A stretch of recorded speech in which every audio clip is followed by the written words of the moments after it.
سورہ آل عمران کا 3 رکوع اور 3 پارے کا 11واں رکوع۔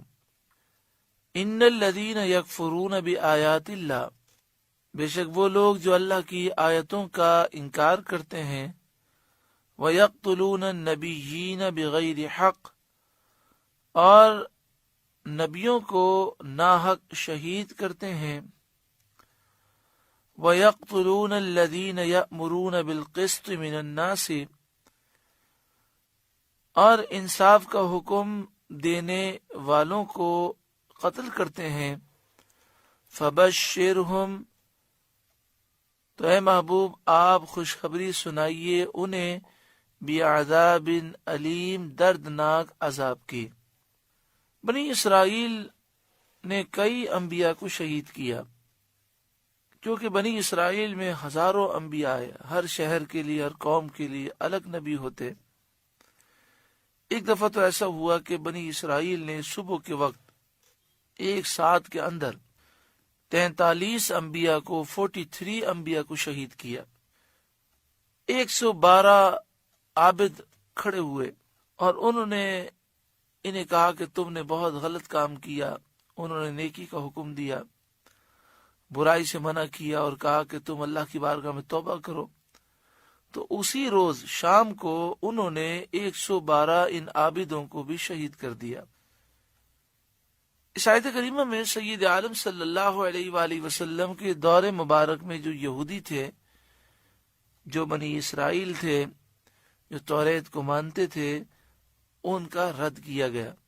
گو کہ یہ حرکتیں تو ان کے آبا و اجداد نے کی تھیں، لیکن وہ اس بدترین فعل سے راضی تھے۔ آگے ارشاد فرمایا اولئک الذین حبطت اعمالهم فی الدنیا والآخرہ، یہ ہیں وہ جن کے اعمال برباد ہو گئے دنیا اور آخرت میں، وما لهم من ناصرین، اور ان کا کوئی مددگار نہیں، کوئی انہیں اللہ کے عذاب سے بچانے والا نہیں۔ الم تر الی الذین اوتوا نصیبا من الکتاب، کیا تم نے انہیں نہ دیکھا جنہیں کتاب کا ایک حصہ ملا؟ یدعون الی کتاب اللہ، اللہ کی کتاب کی طرف بلائے جاتے ہیں، لیحکم بینہم، کہ وہ کتاب ان کا فیصلہ کرے، ثم یتولی فریق منہم، پھر ان میں سے ایک گروہ اس سے منہ پھیر لیتا ہے، وہم معرضون، اور وہ ہیں ہی منہ پھیرنے والے۔ اس آیت کریمہ میں یہ بیان کیا گیا کہ اہل کتاب کو کتاب کا ایک حصہ ملا۔ ایک حصہ ملا، اس سے مراد یہ ہے کہ پوری توریت پر یہ لوگ ایمان نہیں لائے۔ توریت میں جن آیتوں میں نبی اکرم صلی اللہ علیہ وآلہ وسلم کی شان و عظمت کا ذکر تھا، اور قرآن مجید فرقان حمید کا ذکر تھا، انہوں نے ان آیتوں کو چھوڑ دیا، نہ قرآن پر ایمان لائے، نہ نبی اکرم صلی اللہ علیہ وآلہ وسلم پر ایمان لائے، تو پوری توریت پر وہ ایمان نہیں لائے۔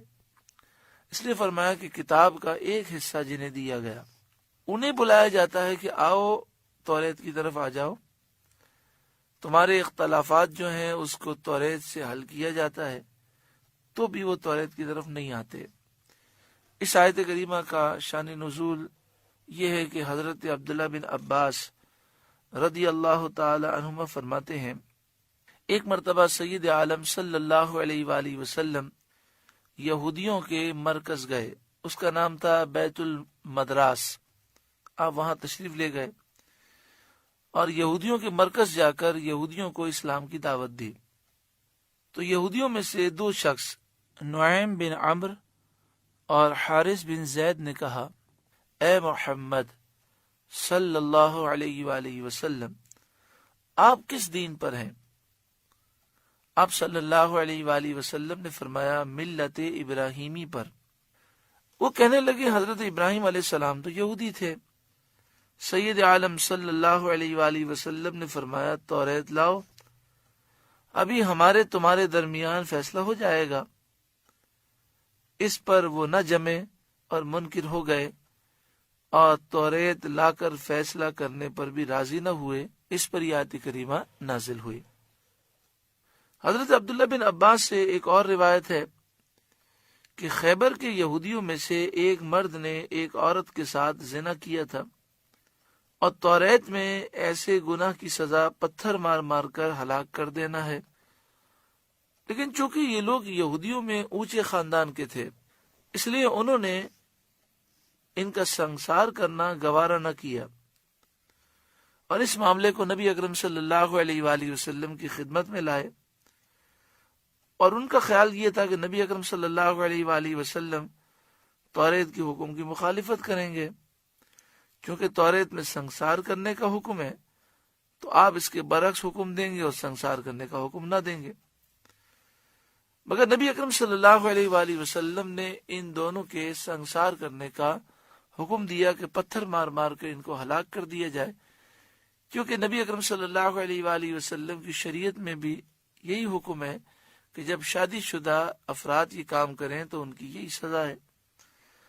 اس پر یہودی غصے میں آ گئے، طیش میں آئے، اور کہنے لگے کہ اس گناہ کی یہ سزا نہیں ہے، آپ نے ظلم کیا اور سخت سزا دے دی۔ حضور صلی اللہ علیہ وآلہ وسلم نے فرمایا توریت منگواؤ اور دیکھ لو، جو توریت میں لکھا ہے اسی کو مان لو۔ کہنے لگے یہ انصاف کی بات ہے، ٹھیک ہے ہم ایسا کر لیتے ہیں۔ توریت منگوائی گئی۔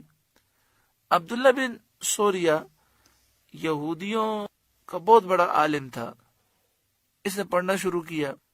جہاں آیت رجم آئی، یعنی جس میں یہ تھا کہ ایسے لوگوں کو پتھر مار مار کے ہلاک کر دیا جائے، تو عبداللہ بن سوریہ نے اس پر ہاتھ رکھ لیا اور اس کو چھوڑ دیا، آگے پیچھے کا اس نے پڑھ کے سنا دیا۔ حضرت عبداللہ بن سلام یہ بھی یہودیوں کے بہت بڑے عالم تھے، لیکن ایمان لے آئے تھے۔ حضرت عبداللہ بن سلام رضی اللہ تعالیٰ عنہ نے اس کا ہاتھ ہٹا کر آیت پڑھ دی۔